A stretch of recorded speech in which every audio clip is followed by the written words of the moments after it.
Laissez-moi vous raconter une histoire de dingue. Tout commence avec une femme qui appelle les urgences. À ce moment-là, la police va découvrir une histoire absolument sordide. 911, added to the emergency. Yes. My son just called me and he told me he killed his baby. He killed his wife. He killed her father. And I can't even believe this is happening. He left the baby dead when he left. Installez-vous confortablement, prenez-vous un bon café et on y va pour cette histoire.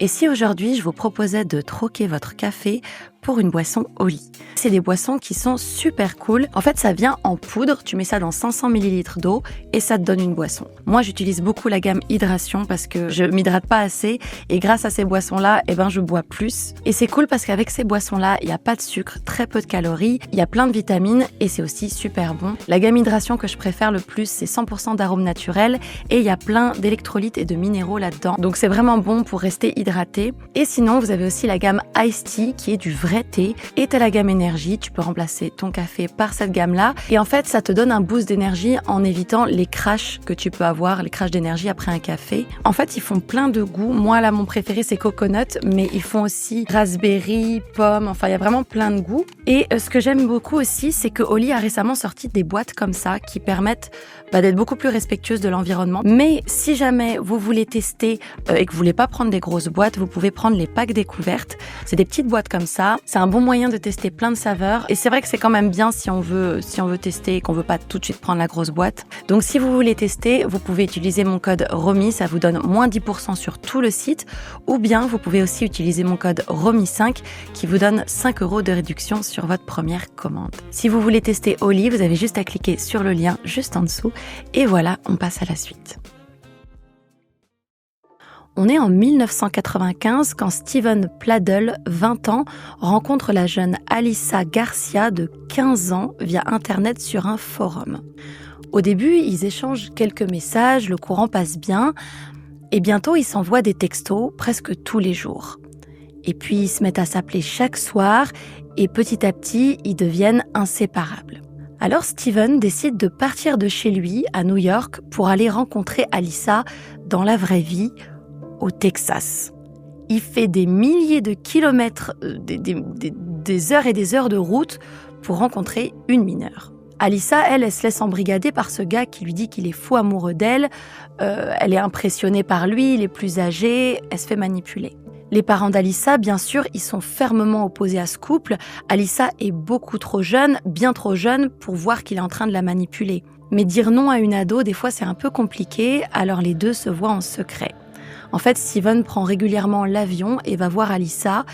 Et en secret, comme ça, ils vont avoir des rapports sexuels. Et Steven, il sait bien qu'il fait quelque chose de mal parce qu'il garde la relation très secrète au début. Il parle jamais aux parents d'Alyssa, il la présente à personne autour de lui. Il sait que c'est pas normal. Alyssa, elle est tellement sous l'emprise de Steven, elle est tellement amoureuse de lui qu'elle se sent prête à faire n'importe quoi pour vivre son rêve de vivre en couple avec lui. Alors finalement, elle s'enfuit de chez elle pour le suivre. En fait, lui va la ramener chez lui dans l'État de New York. Elle, de son côté, elle coupe les ponts avec tout le monde, sa famille, ses amis. Elle veut plus parler à personne parce qu'en fait, tout son entourage n'approuvait pas la relation. Tout le monde trouvait ça malsain. Donc, elle préfère couper les ponts avec tout le monde. Et puis, c'est une décision difficile à assumer de tout quitter à 15 ans pour te retrouver à des milliers de kilomètres avec un gars beaucoup trop vieux pour toi. Donc, voilà. Peu de temps après ça, Steven va demander Alyssa en mariage. Mais comme Alyssa est mineure, elle doit demander l'autorisation de ses parents et ses parents s'y opposent, donc il n'y a pas de mariage. Mais ils continuent quand même leur relation et Alyssa tombe enceinte. On est en 1998 quand Alyssa, à ce moment-là âgée de 17 ans, accouche de son enfant 2 ans après s'être mis en couple avec Steven. C'est une petite fille qu'ils appellent Denise. Mais rapidement, Alyssa remarque que Steven est bizarre, notamment avec la petite. Avant la naissance, il était aimant, gentil, attentionné, il était drôle, il avait toutes les qualités du monde, sauf que depuis la naissance, elle remarque des comportements très inquiétants. Il est super abusif avec la petite Denise. Par exemple, il va lui couvrir la bouche quand elle crie, ça l'empêche de crier, ça l'empêche de respirer aussi. Il la pince super fort à plein d'endroits sur le corps, à tel point qu'elle a des bleus qui lui recouvrent le corps. Des fois, il va même enfermer la petite Denise dans une glacière pour la calmer. Le truc, c'est que Alyssa, elle est clairement sous l'emprise de Steven. Ce qui est en train de se passer là, c'est du grooming en fait. Je ne sais pas si vous connaissez le phénomène du grooming, mais en gros, c'est quand un adulte manipule un mineur pour obtenir des faveurs sexuelles. Les groomers tentent d'établir un rapport de confiance avec l'enfant afin de l'amener progressivement à une conversation et à des actes à connotation sexuelle. En plus, Alyssa, elle a que 17 ans. Je vous rappelle qu'elle a coupé les ponts avec tout le monde. Là où elle connaît personne. Elle est à des kilomètres de chez elle. Donc, si elle avait voulu se louer un appartement et claquer la porte et partir avec Denise, ça aurait été impossible. Donc, Alyssa reste avec Steven. Sauf qu'elle voit bien que c'est pas un bon environnement pour sa fille. Elle va pas grandir dans des bonnes conditions comme ça. Elle est sous l'emprise et la manipulation de Steven, mais elle a des moments de lucidité quand même où elle comprend que voilà, c'est pas logique ce qui se passe. Alors, elle prend la décision très difficile mais nécessaire de faire placer Denise. Elle se dit qu'au moins, elle aura un foyer équilibré pour grandir. Parce que là, ça va pas du tout. Denise a 8 mois quand elle est adoptée par Anthony et Kelly Fusco. C'est des personnes très gentilles, très généreuses, qui sont trop contents d'adopter cette petite fille. Ils renomment le bébé Cathy, donc Denise devient Cathy. Et en fait, je vais l'appeler Cathy pour le reste de la vidéo parce que ça va devenir son nom. Mais voilà, c'est la même personne, Denise, c'est Cathy. Cathy. Et donc, c'est ça, Cathy, elle grandit super épanouie, elle a des parents adoptifs très aimants, très bienveillants, et tout se passe bien pour elle. Et avant de continuer, si vous aimez les histoires sombres et mystérieuses et que vous aimez mes vidéos, n'hésitez pas à vous abonner si c'est pas déjà fait, c'est le moment, et aussi à me laisser un petit like, ça aide beaucoup à soutenir la chaîne, à ce que YouTube comprenne que ces vidéos-là sont intéressantes, si vous les trouvez intéressantes. Voilà. Et c'est tout, on repasse à la suite de notre histoire. Donc on a Cathy, anciennement Denise, qui grandit de son côté. Et pendant ce temps-là, Alyssa et Steven se sont mariés. Ils ont quitté l'État de New York pour aller vivre en Caroline du Nord. Et ils ont eu 2 autres enfants, 2 petites filles. En fait, ils ne les ont pas fait tout de suite après l'adoption. Il y a une dizaine d'années qui se sont passées. Et avec les années, Alyssa, elle s'est dit que Steven, ils étaient tous les deux plus prêts, plus matures. Elle sentait beaucoup mieux la vibe, quoi. Elle sentait mieux Steven. Et puis, elle avait plus 17 ans maintenant. Elle avait 25 ans passés, 26-27 ans, quand elle a eu ses enfants. Donc voilà, elle s'est dit que tous les deux, ils étaient mieux préparés. Mais revenons à la petite Cathy. Elle grandit dans la ville de Dover, dans l'État de New York, avec ses parents adoptifs donc, et ça se passe super bien, et elle croque la vie à pleines dents. Vraiment, c'est une fille qui a plein de passion. Elle aime beaucoup les animaux, elle est végétarienne, et elle se fait appeler Pac-Man par ses proches parce que, apparemment, elle aime beaucoup manger. Elle adore manger, et je peux vraiment la comprendre. Là-dessus, on se ressemble beaucoup. Cathy, c'est vraiment une artiste dans l'âme. D'ailleurs, il y a plusieurs posts sur les réseaux sociaux où elle dit à quel point l'art, c'est important pour elle et c'est le sens de sa vie, en fait. Elle est particulièrement passionnée par les bandes dessinées. Elle adore dessiner, elle adore inventer des histoires. C'est aussi une jeune fille qui est très sensible, ce qui est plutôt logique pour une artiste. En général, les artistes sont sensibles. Voilà, ça, c'est un peu Cathy et elle espère en fait faire des études en art, évidemment. Et un autre détail important de sa personnalité, je trouve, c'est que Cathy est très investie dans le mouvement féministe. Elle a des t-shirts avec des slogans féministes. Elle est vraiment... Elle est impliquée dans le droit des femmes et elle est sensibilisée à ça. Détail important pour la suite quand même. Tout va bien dans la vie de Cathy, tout est merveilleux, mais il y a quand même une question qui tourne en boucle dans sa tête. Qui sont ses parents biologiques ? Elle veut comprendre d'où elle vient, elle veut connaître ses racines. Elle se pose plein de questions. Par exemple, elle se demande pourquoi elle aime ce qu'elle aime, pourquoi elle agit de telle façon. Quand tu as des habitudes, quand tu as des mimiques, des choses, tu te dis « Ah, mon père est comme ça ou ma mère est comme ça » et tu arrives à comprendre d'où ça vient, en fait. Et elle, comme elle est avec des parents adoptifs, il y a pas ce lien du sang, en fait, ce lien génétique. et elle a besoin de comprendre qui elle est davantage.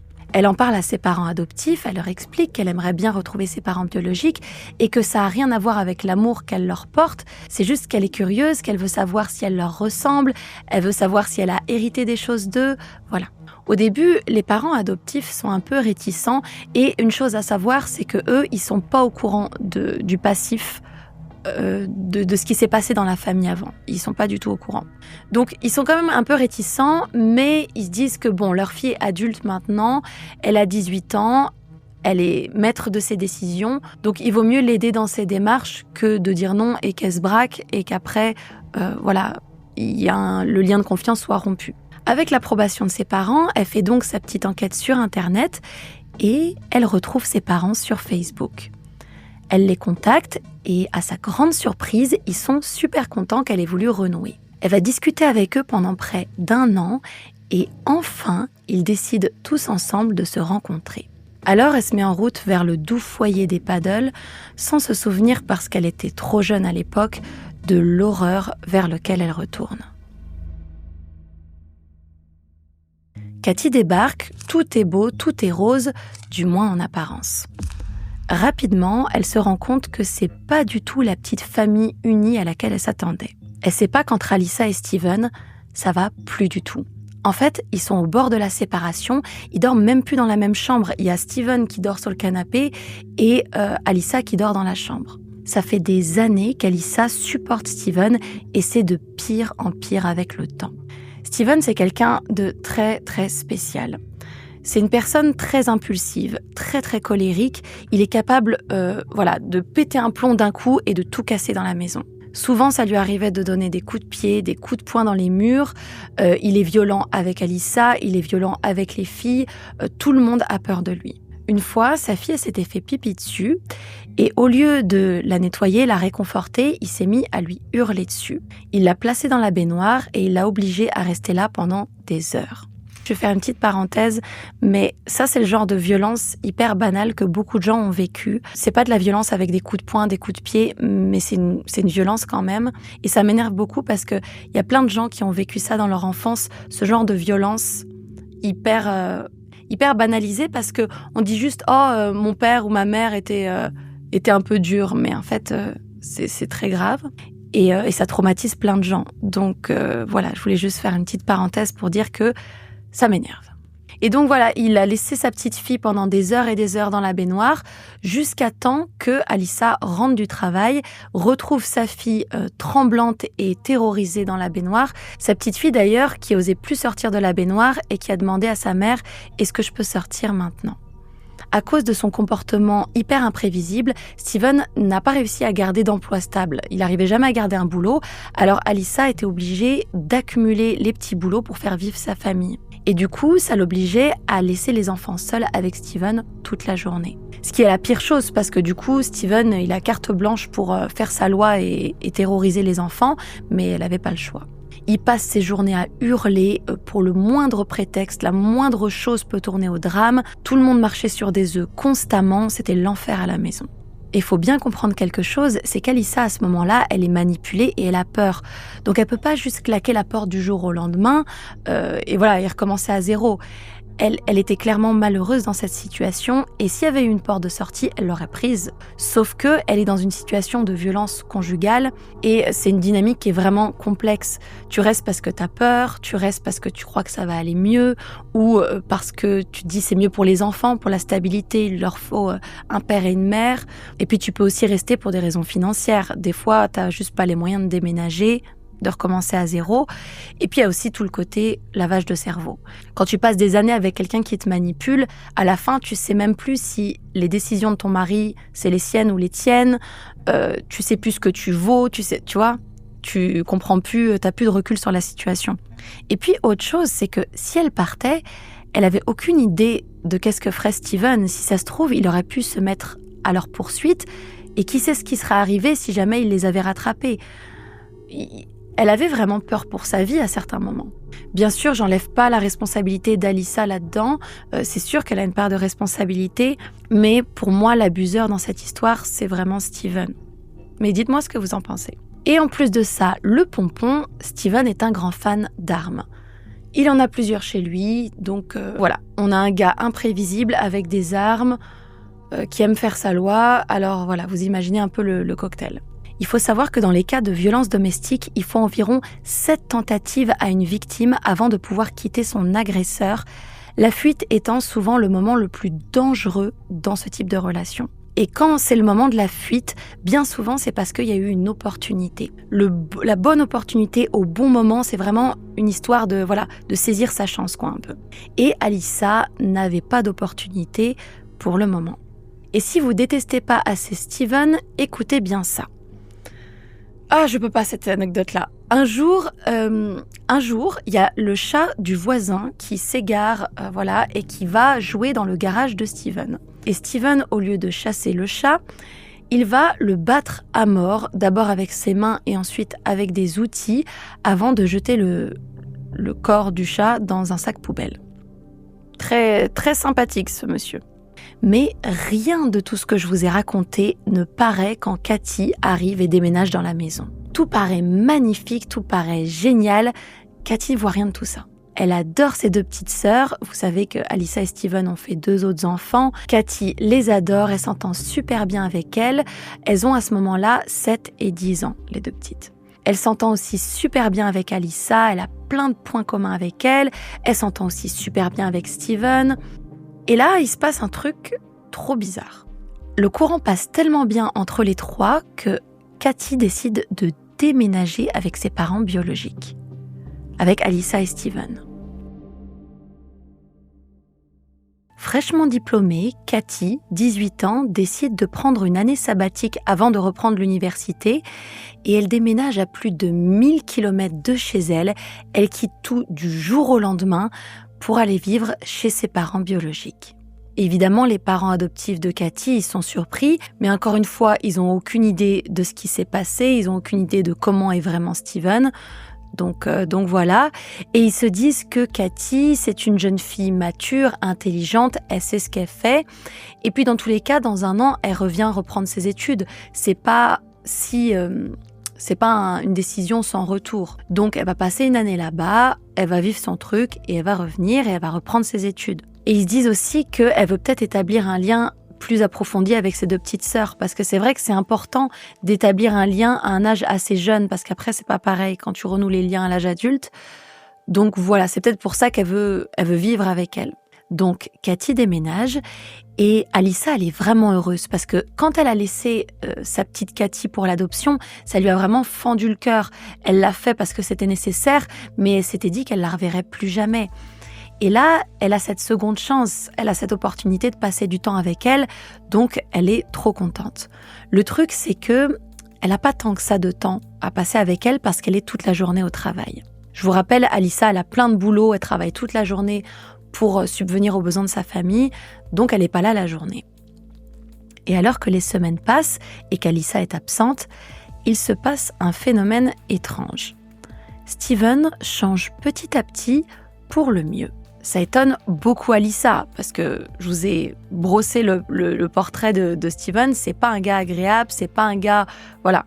Il est gentil, il est agréable, il est doux, et en plus de ça, il se met à prendre vraiment bien soin de son physique. Il se rase la barbe, il a l'air beaucoup plus jeune sans sa barbe, il commence à faire de la musculation, globalement, il veut paraître plus jeune.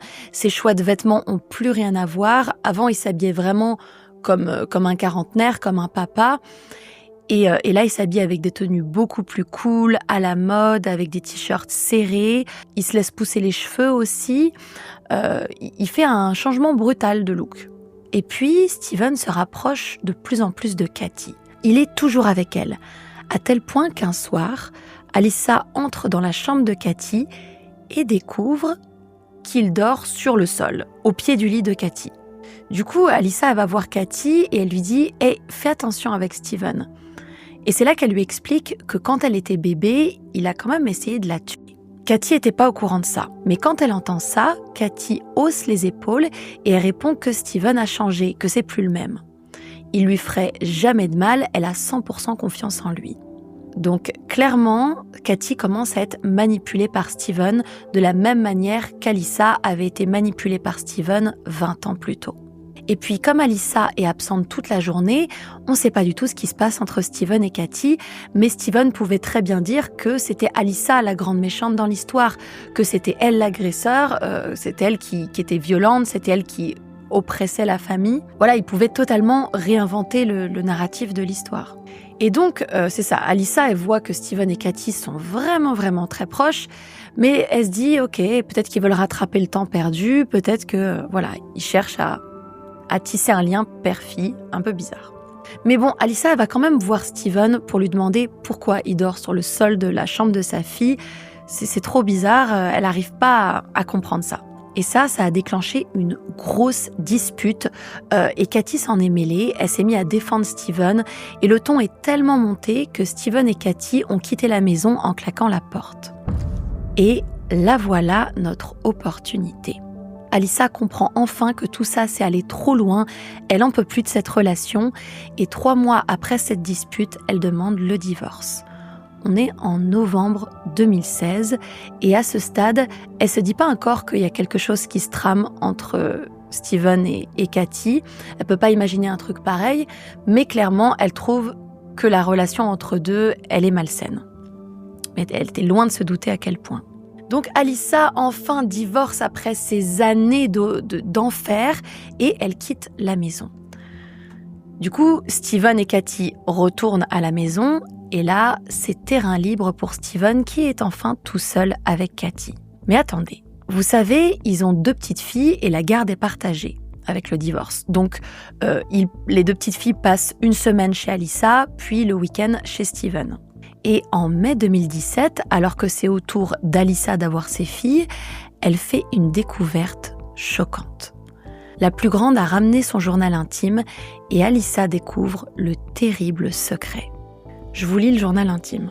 Cathy est ma grande sœur, je l'aimais vraiment beaucoup. J'aimais quand elle était mince, mais là, elle est enceinte et elle a pris du poids. Mon père l'appelle bébé. Est-ce que c'est lui qui l'a mis enceinte ? Mon père dit même que c'est ma belle-mère. What the fuck ? Il veut même plus que je dise que c'est ma sœur. Mais Cathy est ma sœur. Elle est probablement sa femme maintenant, mais en réalité, c'est ma sœur. Est-ce qu'elle me voit comme sa sœur ou sa fille ? Et un peu plus loin, mon père, c'est Satan. Imaginez que vous découvriez que votre ex-mari de 40 ans a mis enceinte votre fille. Ça a dû être un cataclysme dans son cerveau, la pauvre. Elle est choquée, elle est traumatisée et immédiatement, elle appelle Steven pour le confronter. Elle lui demande « Est-ce que c'est vrai ? Est-ce que t'as vraiment fait ça ? Est-ce que t'as mis Cathy enceinte ?»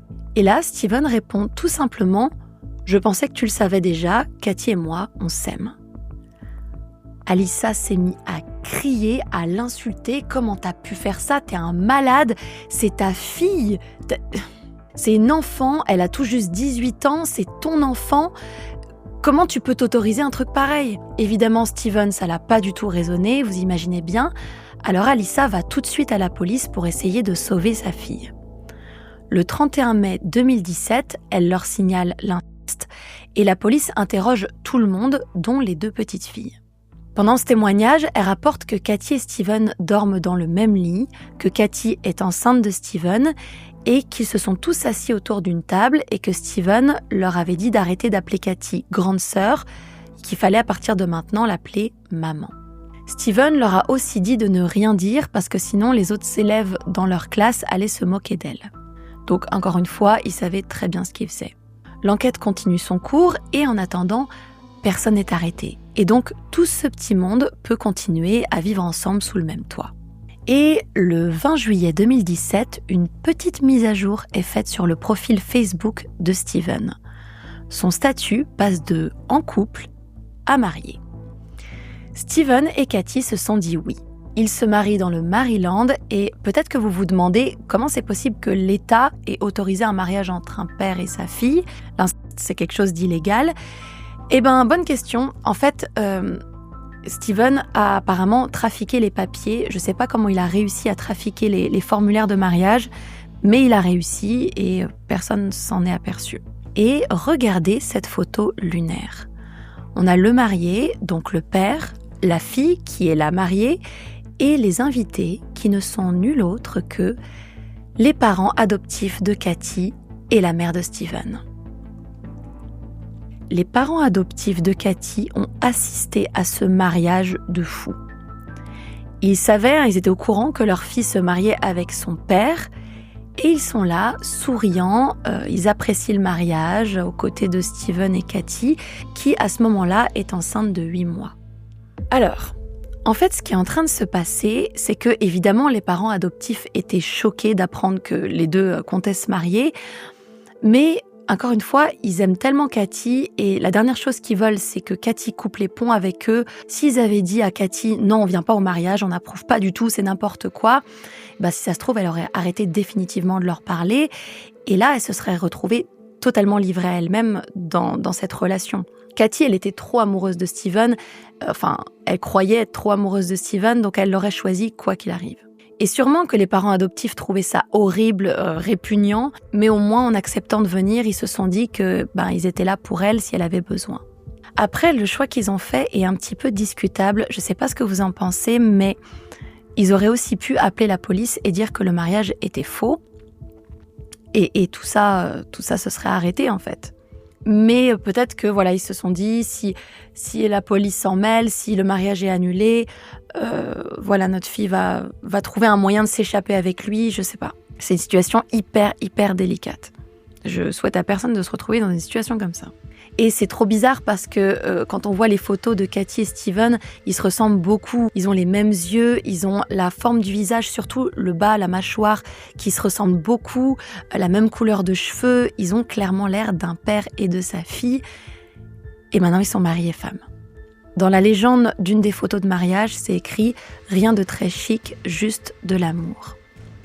Quelques mois plus tard, le 1er septembre 2017, Cathy donne naissance à un petit garçon prénommé Bennett, un enfant donc qu'elle a eu avec son propre père. Mais le bonheur va pas durer parce que Steven et Cathy sont arrêtés 4 mois plus tard. La plainte que Alyssa avait déposée à la police a enfin abouti. Un test ADN a confirmé leur lien de parenté, en plus des témoignages que les filles ont apportés sur la relation. Alors Steven et Cathy sont inculpés pour inceste, adultère et corruption de mineurs. Le petit Bennett, il est placé chez la mère de Steven, Grace, qui a 72 ans et qui n'aurait absolument pas pu protéger le bébé de Steven. Mais bon, cette histoire, quand elle sort, elle fait les gros titres partout parce que c'est pas tous les jours qu'on voit une jeune fille de 19 ans se marier à son père de 42 ans. Et comme les gens sont indignés, et on peut les comprendre, Steven va embaucher un avocat pour se défendre. L'avocat déclare publiquement que cette affaire est juste celle d'une jeune fille de 18 ans qui se présente au domicile d'un homme de 40 ans, traversant une période difficile avec son épouse. Ils étaient liés par le sang, mais ils s'étaient jamais connus avant d'avoir des relations sexuelles. Il est tombé tellement amoureux d'elle qu'il en a oublié leur lien de parenté. Et très étrangement, il y a pas mal de personnes qui se sont rangées en faveur de cette relation. Il y a même une cagnotte qui a été mise en place pour réunir l'argent pour faire sortir Cathy et Steven de prison, pour leur payer la caution pour la sortie. Dans les commentaires de la cagnotte, on peut lire des messages du genre « C'était 2 adultes consentants et amoureux, on s'en fiche qu'il y ait un lien de parenté, ça se faisait dans le temps ». Finalement, grâce à l'argent de la cagnotte, Steven et Cathy sont libérés sous caution, mais ils n'ont pas le droit de quitter l'État et de rentrer en contact. Donc pas le droit de s'appeler, pas le droit de se voir. Donc Steven retourne dans sa maison en Caroline du Nord et Cathy, de son côté, retourne vivre chez ses parents adoptifs dans l'État de New York. Mais Cathy enfreint l'ordonnance d'éloignement et appelle Steven pour lui annoncer qu'elle veut rompre. Parce que loin de Steven, elle a repris ses esprits, elle est loin de son influence et elle peut enfin penser par elle-même. Et là, c'est là qu'on voit à quel point Steven est un manipulateur. C'est que dès qu'elle est loin de lui, elle reprend ses esprits. Elle a réalisé que cette relation pouvait pas continuer, ça lui prend trop d'énergie, elle passe plus de temps à se battre pour cette relation que de la vivre vraiment. Et puis c'est pas sain, quoi. Elle se rend compte que c'est pas sain du tout et elle veut mettre un stop à tout ça. En plus de ça, elle aimerait bien reprendre ses études, reprendre sa vie, renouer avec ses amis, enfin, revoir la vie qu'elle avait avant toute cette histoire. Steven a très mal pris la nouvelle. Fou de rage, il décide de se venger de Cathy. Le 11 avril 2018, Steven va chercher son fils Bennett chez sa mère, qui habite juste en face de chez lui. Je vous rappelle, sa mère, elle a la garde du petit Bennett. Il lui dit qu'il va l'emmener à New York pour le donner à Cathy pour qu'elle puisse s'en occuper en attendant qu'ils soient tous réunis. Sa mère, elle n'est pas du tout au courant que Steven vient de se faire plaquer. Donc, elle lui donne le petit Bennett, loin de s'imaginer qu'en le lui confiant, elle le condamnerait. Steven n'a pas emmené le petit Bennett à New York. Il l'a emmené chez lui et il l'a tué.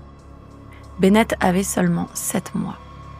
Les rapports médicaux sont restés confidentiels. Il y a certaines sources qui sous-entendent qu'il a été abattu avec un revolver et d'autres qui disent qu'il a été étranglé à mort.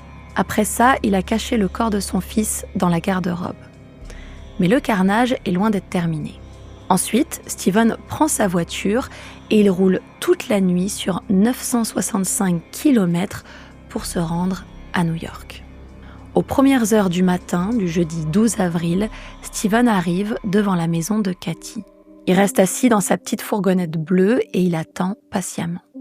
Cathy et Anthony sortent finalement de chez eux et ils quittent l'allée dans leur pick-up Toyota.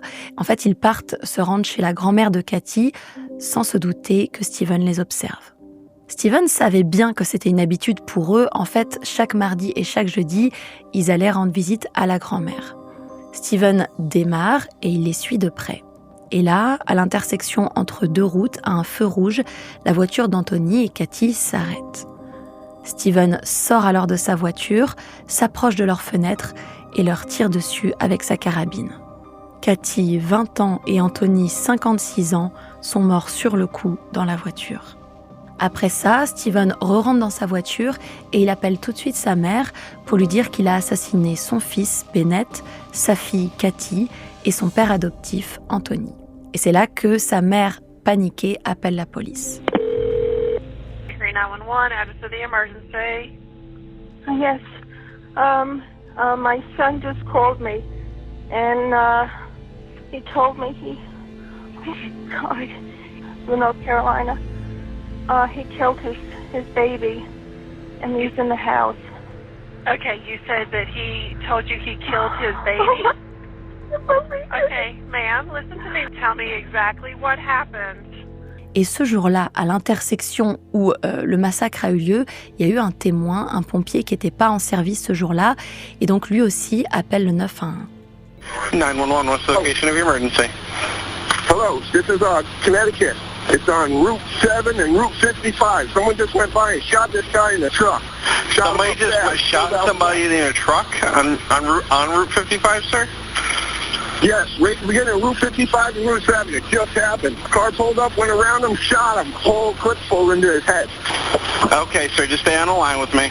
À 8 km du lieu du meurtre de Cathy et Anthony Fusco, la police retrouve le véhicule de Steven. Malheureusement, à l'intérieur, on retrouve le corps sans vie de Steven qui s'est tiré une balle dans la tête. Alyssa a été mise au courant et elle s'est mise très en colère parce que pour elle, confier Bennett à la mère de Steven, c'était insensé, c'était totalement irresponsable. Steven a été accusé d'inceste et pour elle, ça faisait pas de sens que quelqu'un qui abuse de mineurs puisse approcher des enfants. Donc elle était très très en colère de ça. Elle était aussi très fâchée que la police n'ait pas fouillé plus attentivement sa maison. Parce que pendant l'enquête pour la maison de Steven a été fouillée et ses armes ont été confisquées, mais pas toutes, parce qu'en fait certaines étaient bien cachées. Le truc c'est que Alyssa, elle avait dit à la police que Steven y cachait des armes. Il fallait vraiment bien fouiller la maison. Et de toute évidence, ils n'ont pas trouvé les armes cachées. C'est une fin terrible parce que, comme tout le monde est mort, il n'y a pas eu de procès, il n'y a pas eu de justice finalement. C'est super triste et vraiment frustrant que Steven ne soit pas allé devant la cour. Alyssa continue de s'exprimer parfois dans les médias. Elle a déclaré être anéantie par la perte de Cathy, de son père adoptif et de leur bébé. Et elle se sent très coupable de ce qui est arrivé, toujours très responsable de tout ça, même si... Encore une fois, elle était sous l'emprise de son abuseur. D'ailleurs, elle s'exprime de temps en temps aussi sur la violence domestique. Et je vais terminer cette vidéo en citant une phrase d'Alyssa qui dit « Après tout ça, je peux au moins dire une chose positive. Je suis soulagée de ne plus avoir à m'inquiéter constamment de savoir si Steven me ferait du mal. » Voilà, une sacrée histoire aujourd'hui. N'hésitez pas à me donner votre opinion en commentaire. Qu'est-ce que vous avez pensé aussi des choix qu'ont fait les parents adoptifs ? Il y a vraiment de quoi débattre dans cette histoire. Et je suis curieuse de voir s'il y a des points de vue différents. C'est tout pour moi, j'espère que vous ne ferez pas trop de cauchemars cette nuit. Mais si jamais vous voulez en faire, vous pouvez lire mon livre « Connexion mortelle » des crimes terrifiants d'Internet et des réseaux sociaux. Bye.